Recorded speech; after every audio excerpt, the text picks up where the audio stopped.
DCC bank ಚುನಾವಣೆಯಲ್ಲಿ ಕೇಂದ್ರಾಜಣ್ಣ ಮರೆದೆ ಅಂದ್ರೆ ಈ ಒಂದು ಮೆರೆದಂತಹ ಪಾರಮ್ಯ ಫಲಿತಾಂಶವನ್ನ ಬಿಡಿ ಬಿಡಿಯಾಗಿ ನೋಡಿದ್ರೆ ಗೊತ್ತಾಗುತ್ತೆ ರಾಜಣ್ಣ ಹಿಡಿತ ಎಂತದ್ದು ಅಂತ.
ಡಿಸಿಸಿ ಬ್ಯಾಂಕ್ ಚುನಾವಣೆಯಲ್ಲಿ ಕೇಂದ್ರಾಜಣ್ಣ ಮೆರೆದಂತಹ ಪಾರಮ್ಯ ಫಲಿತಾಂಶವನ್ನ ಬಿಡಿ ಬಿಡಿಯಾಗಿ ನೋಡಿದ್ರೆ ಗೊತ್ತಾಗುತ್ತೆ ರಾಜಣ್ಣ ಹಿಡಿತ ಎಂತದ್ದು ಅಂತ.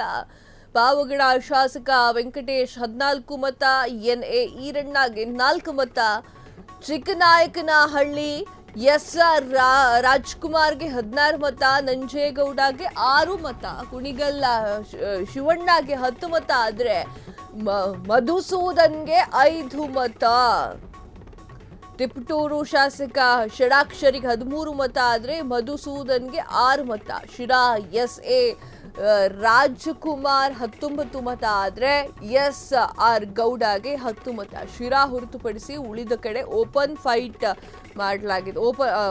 ಒನ್ ಸೈಡ್ ಫೈಟ್ ಇತ್ತು. ರಾಜಣ್ಣ ಚಮತ್ಕಾರ ಅಂತ ಹೇಳಿದ್ರೆ ತಪ್ಪಾಗಲ್ಲ. ಎಸ್ ವೀಕ್ಷಕರೇ, ಕರೆಕ್ಟಾಗಿ ಹೇಳ್ಬಿಡ್ತೀನಿ ಕೇಳಿ, ಯಾವ ಕಡೆಯಲ್ಲಿ ಏನೇನು ಆಗಿದೆ ಅಂತ ಹೇಳಿ. ಡಿಸಿಸಿ ಬ್ಯಾಂಕ್ನ ಚುನಾವಣೆಯಲ್ಲಿ ಕೆ.ಎನ್. ರಾಜಣ್ಣ ಅವರು ಗೆದ್ದು ಮೆರೆದಿರೋದು ನಿಮಗೆಲ್ಲ ಗೊತ್ತೇ ಇದೆ.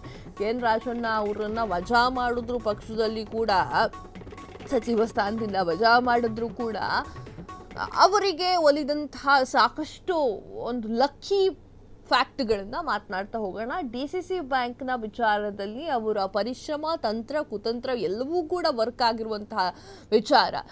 ನಿನ್ನೆಷ್ಟು ಸಂಭ್ರಮವನ್ನ ಪಟ್ಟಿರುವಂಥದ್ದು. ಈಗ ಡಿಸಿಸಿ ಬ್ಯಾಂಕ್ನ ರಿಸಲ್ಟ್ನ ಒಂದ್ ಕಡೆಯಿಂದ ನೋಡ್ಕೊಂಡು ಬರೋಣ.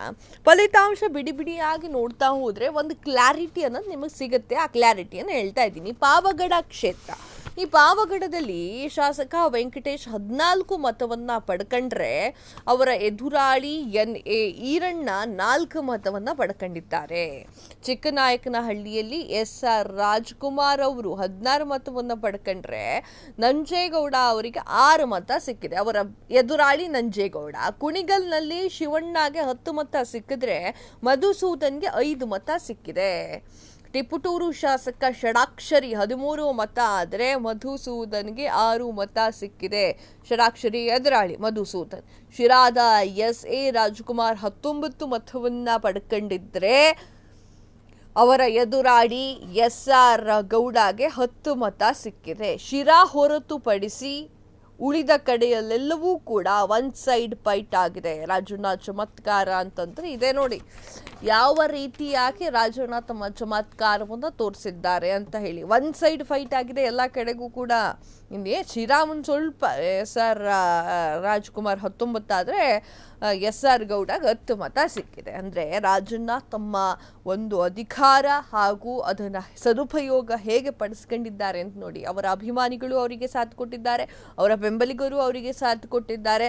ಒಟ್ಟಾರೆ ಹೇಳಬೇಕು ಅಂತಂದರೆ ರಾಜಣ್ಣ ಅವರ ಪರವಾಗಿ ನಿಂತಿರುವಂತಹ ಎಲ್ಲರೂ ಕೂಡ ನಿಷ್ಠೆಯಿಂದ ಕೆಲಸ ಮಾಡವ್ರೆ ಅಷ್ಟೇ. ಕ್ಷಣ ಕ್ಷಣದ ಸುದ್ದಿಗಳಿಗಾಗಿ ಫ್ರೀಡಂ ಟಿವಿ ಸಬ್ಸ್ಕ್ರೈಬ್ ಮಾಡಿ, ಲೈಕ್ ಮಾಡಿ ಹಾಗೂ ಫಾಲೋ ಮಾಡಿ. ಹೊಸ ಸುದ್ದಿಗಳ ನೋಟಿಫಿಕೇಶನ್ಗಾಗಿ ಬೆಲ್ ಐಕಾನ್ ಮೇಲೆ ಕ್ಲಿಕ್ ಮಾಡಿ.